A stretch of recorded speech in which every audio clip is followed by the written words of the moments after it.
pergunta dessa noite foi: mãe, que tamanho é Deus? Neste DVD nós queremos cantar a grandeza de Deus. Não tem como descrever. Ele é maior que tudo. Ele é maior que os teus problemas. Mas sabe, nesta noite há um problema na tua vida tão grande para você. E ele é grande mesmo, porque você é um ser humano, você é limitado. É grande mesmo. Você não enxerga mais nada à sua frente, só enxerga o problema. Eu quero te dizer que o Deus que está aqui nesta noite é maior que os teus problemas. É maior que a enfermidade do teu filho. É maior que o problema que você está enfrentando no teu trabalho, seja lá qual for a situação. Ele é maior. Ele é grande. Aplauda a esse Deus que é grande.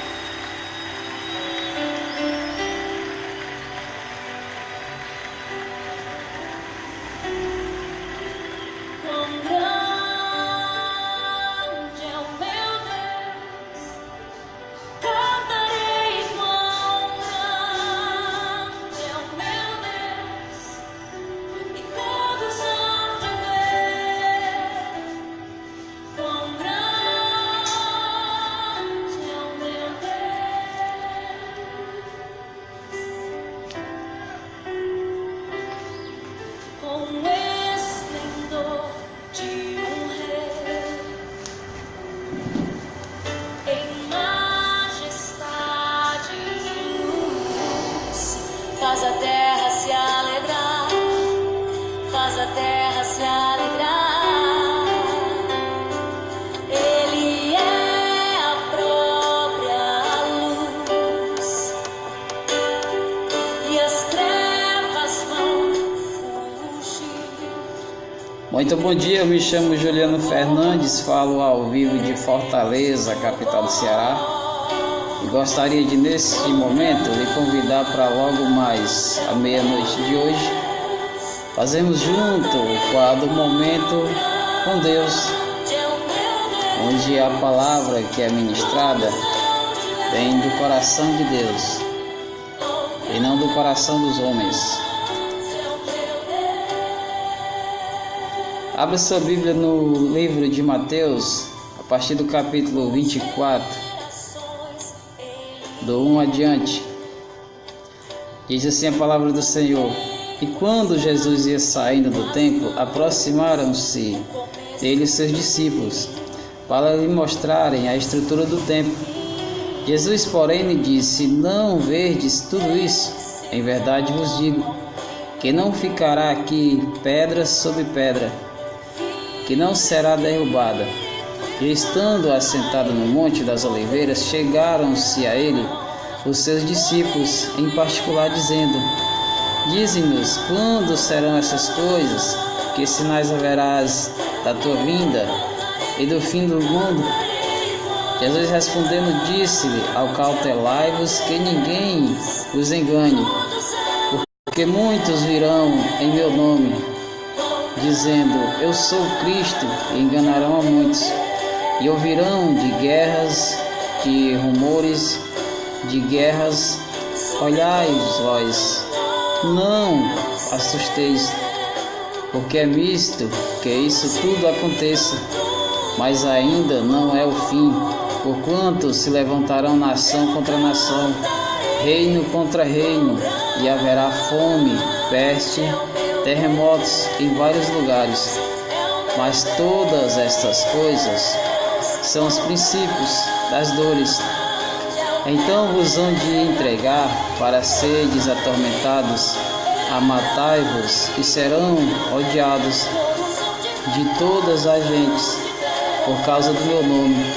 Neste tempo muitos serão escarnecedores e trair-se uns aos outros, e uns aos outros aborrecerão. E surgirão muitos falsos profetas, enganarão a muitos. E por se multiplicar a iniquidade e o amor, muitos esfriará. Mas aquele que perseverar até o fim será salvo.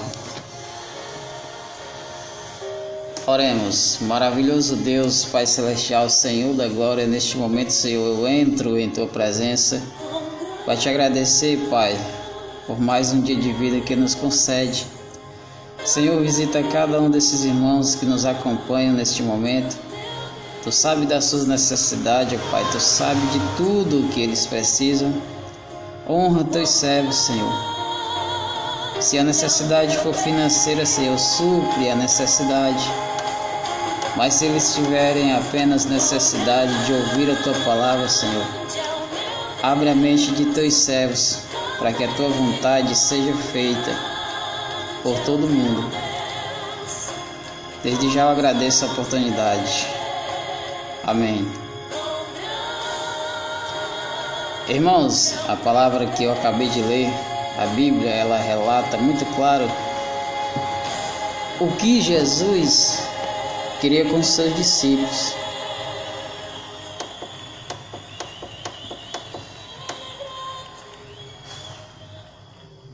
Talvez eu ou você, a gente não saiba ainda o que nós queremos com Cristo.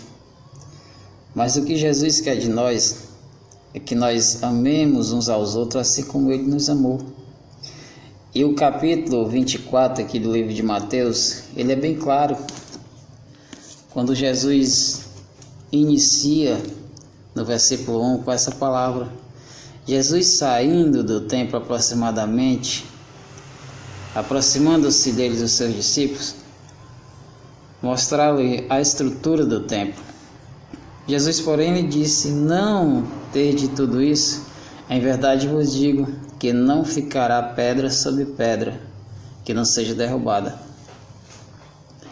Quando Jesus se referiu ao templo em si, e ele citava os monumentos, as construções, a casa de Deus, muitos não entenderam a sua mensagem.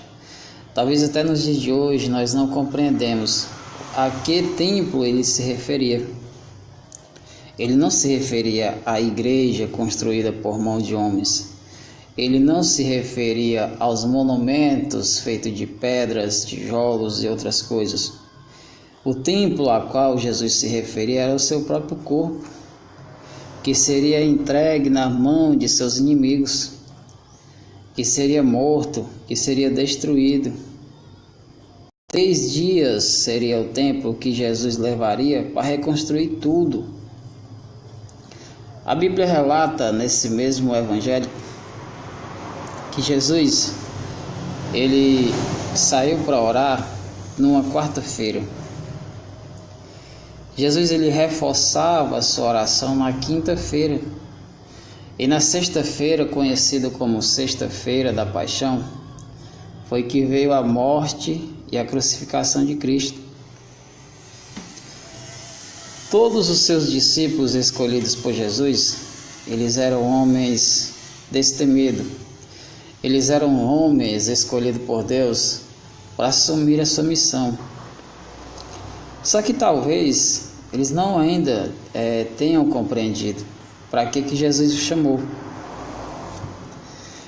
E Jesus, ele não escolheu os grandes religiosos. Ele não foi lá na sinagoga e pegou um por um.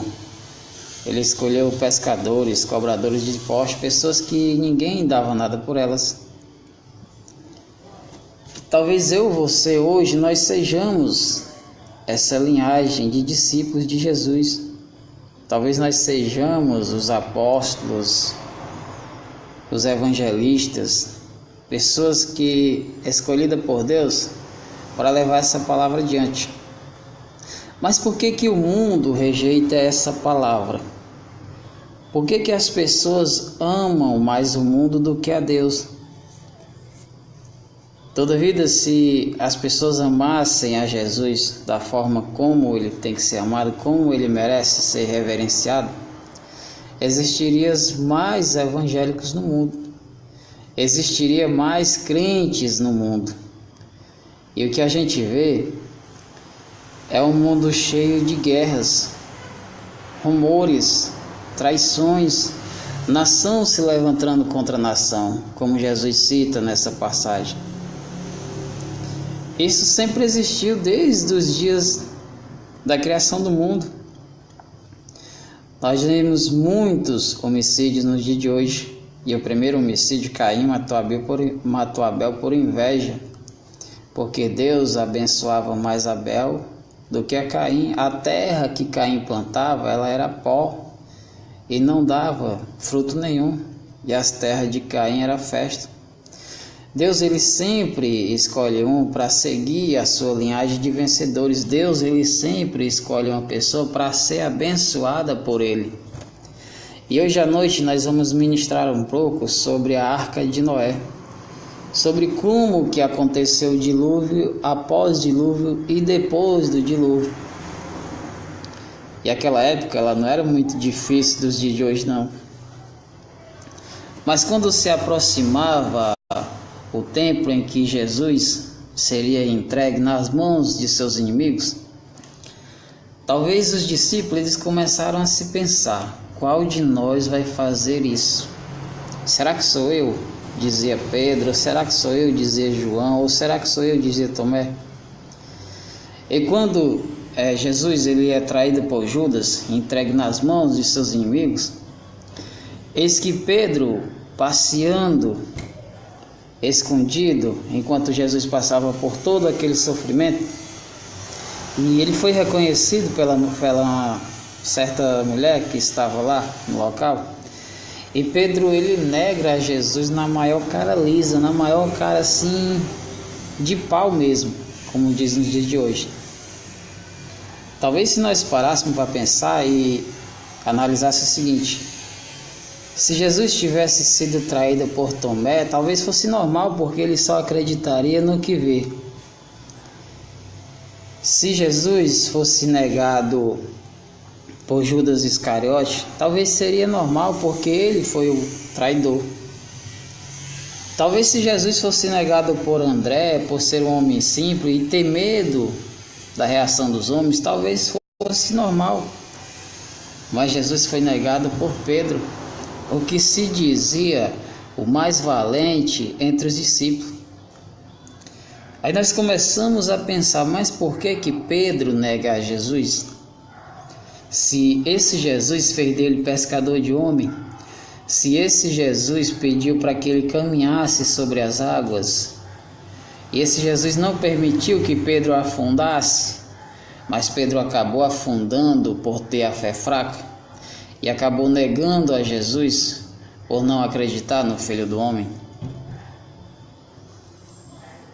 E trazendo essas palavras para o dia de hoje, eu começo a imaginar o seguinte: quantos de nós não estamos negando a Jesus todos os dias? Por que as igrejas evangélicas elas não ficam cheias quando o culto é feito por pessoas da própria igreja? Eu falo do pastor, eu falo dos obreiros, dos irmãos da própria congregação. Os crentes, eles vão à igreja, mas o que Deus quer de nós é que nós vá ao mundo e resgate as pessoas que estão perdidas, vivendo uma vida desenfreada, entregue aos vícios das drogas, entregue à prostituição, entregue à maldade, à corrupção. E essas pessoas elas não estão tendo um encontro com Deus. Mas se eu sou o mensageiro da palavra de Deus, eu tenho que levar a palavra até essas pessoas. Se as pessoas não vão até a igreja vai até as pessoas. E Deus ele cobra isso de mim, Deus ele cobra isso de você, que nós evangelizamos essa palavra verdadeira por todo mundo. E de pregar o evangelho a toda criatura, foi assim que Jesus nos falou. Mas ao invés de nós assumirmos o compromisso com Deus, nós acabamos que nos escondemos por trás de vestes religiosas. Nós acabamos que nos fantasiando de crentes. Porque nós conhecemos a palavra, nós lemos a palavra, mas nós guardamos essa palavra para nós. E a Bíblia ela diz que a fé sem obra ela é morta. A fé sem ação ela é morta. E o que Jesus fazia? Pregava para prostituta, ladrão, salteador, pessoas cobradoras de impostos corruptos, que ninguém dava nada por elas. Levantou cego, paralítico, curou leproso, expulsou demônios. E nós, o que nós estamos fazendo para agradecer isso que Jesus tem feito? Será que basta ir para a igreja? Será que basta orar, jejuar, entrar na presença de Deus? Será que isso é o suficiente para nós alcançarmos a verdadeira salvação do Senhor? Querido, eu afirmo para vocês que não. Porque o que as pessoas precisam enxergar para querer esse Jesus para elas, para a vida delas, é ver esse Jesus em mim. É olhar para a minha face e dizer: tá vendo o irmão ali? É um servo de Deus. Tá vendo o irmão ali? É uma pessoa abençoada. E eu quero esse Jesus para mim. Eu necessito desse Jesus para mim. Mas como que eu vou adquirir esse Jesus? Se nós analisarmos a visão que nós temos da igreja evangélica, eu como cristão, eu tenho a seguinte visão. Ali é a verdadeira casa de Deus. Ali é o templo onde nós adoramos a Deus por completo. Mas se eu enxergar a igreja evangélica como o mundo enxerga, eu diria que ali é uma casa de corrupção. Eu diria que ali é uma casa onde muitos pastores enganam os irmãos abertamente. Porque ali é vendido caneta ungida, ali é vendido toalha suada, ali é vendido suco ungido e outras bugigangas, parafernálias que, segundo eles, têm poder para curar, libertar e até mesmo expulsar demônios. E alguns chegam a envergonhar a palavra de Deus quando usa a palavra de Deus para benefício próprio. Aquele que achar a sua vida, a perderá. Aquele que a perderá por amor de mim, achará. O que eu entendo com essa passagem? Esta canção nos fala sobre isso. O seguinte: desse momento de crise que todo cristão vive. É praticamente impossível nos dias de hoje um filho abandonar o pai por amor a Deus, ou um pai abandonar um filho, deixar família, esposa por amor a Deus. E o que Abraão fez? Ofereceu Isaac, seu único filho, como oferenda a Deus. E Deus viu que a fé de Abraão era acima de tudo. Será que nós temos essa capacidade de oferecer o nosso filho por amor a Deus? Se eu responder que sim, eu estarei mentindo. Mas o que Jesus diz? Aquele que não deixar casa, esposa, família, emprego, amigos, por amor a mim, não é digno de mim. Eu só encontrarei a minha salvação se eu entender que Jesus está acima de tudo na minha vida. Eu não preciso deixar a minha família para servir a Deus. Eu não preciso abandonar meus filhos para servir a Deus. Muito pelo contrário, eu posso levar a minha família para servir a Deus junto comigo. É isso que Jesus quer que nós entendemos. Abrir mão de tudo por amor a Deus é abrir mão do mundo, abrir mão da vaidade, da mentira, da arrogância, da ignorância, abrir mão de tudo aquilo que o mundo te oferece, principalmente do dinheiro. Porque quando eu sirvo o Deus Mamon mais do que ao Deus verdadeiro, o meu coração acaba que se pedrificando. E eu acabo fazendo o que Pedro fez, negando a Jesus por achar que não preciso dele, porque eu tenho dinheiro. Como que eu vou precisar de Jesus se eu tenho dinheiro? O dinheiro, ele afasta as pessoas de Cristo.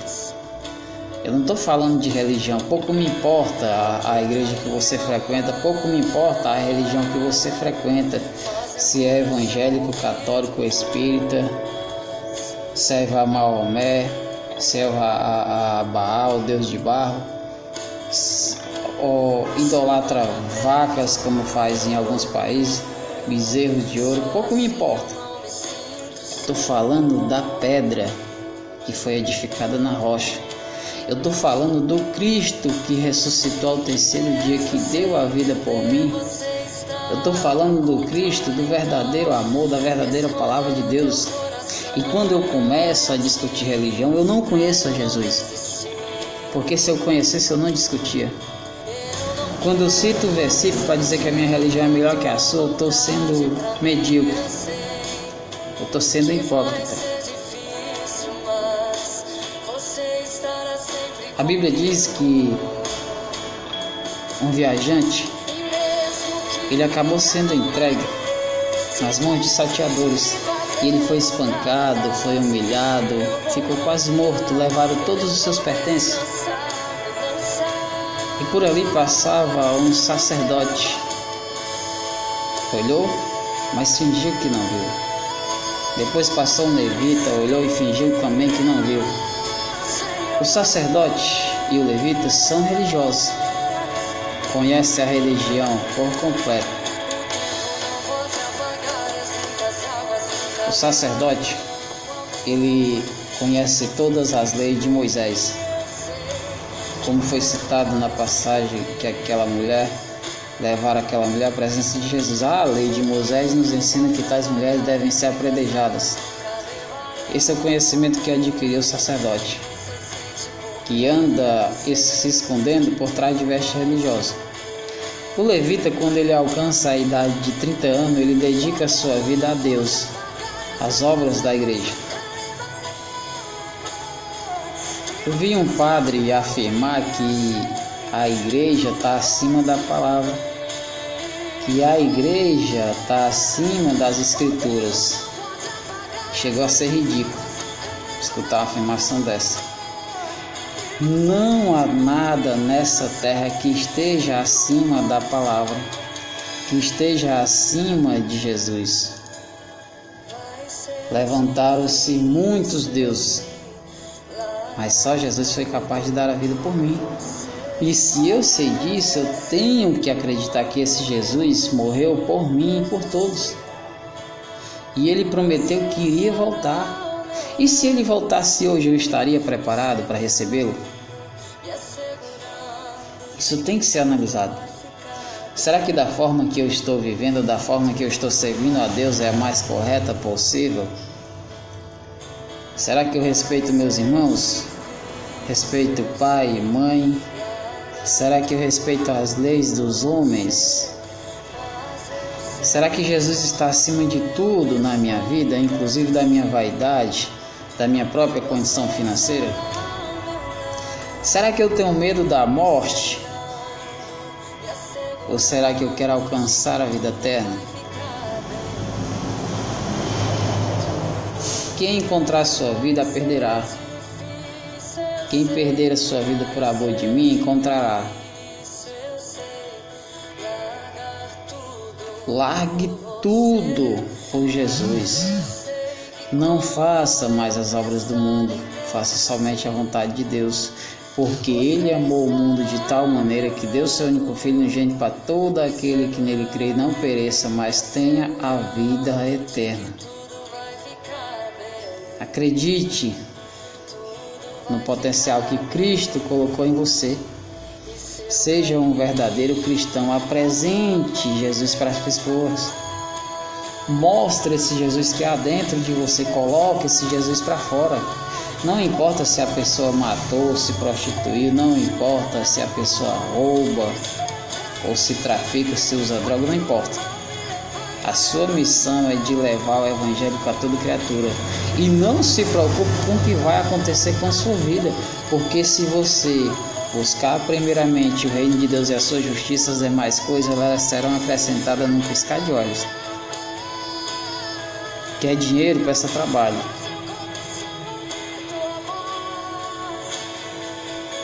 Quer riqueza? Trabalhe e busque a riqueza que há dentro do seu coração. Deus está acima de tudo. O mundo é grande em território, mas é pequeno comparado ao reino de Deus, comparado à sua justiça. E eu espero você logo mais à noite para nós fazermos junto esse momento com Deus, para a honra e glória do Senhor Jesus, falar a respeito da Arca de Noé. Bom dia e até a meia-noite.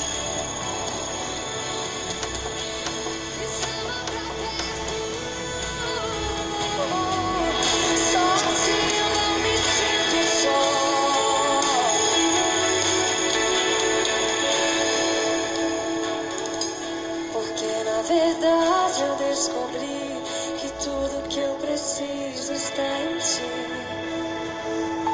Mas meu coração é teimoso demais pra admitir.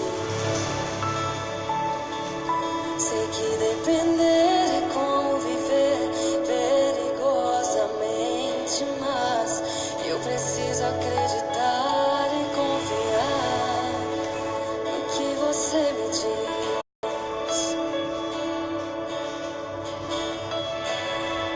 Está batida, ó minha alma, porque te perturbas dentro de mim. Espere em Deus.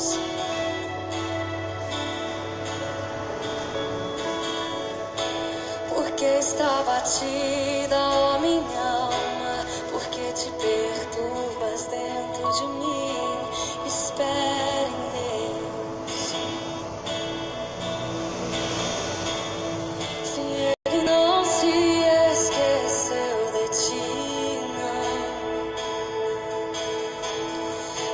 Ele nunca desistiu de ti.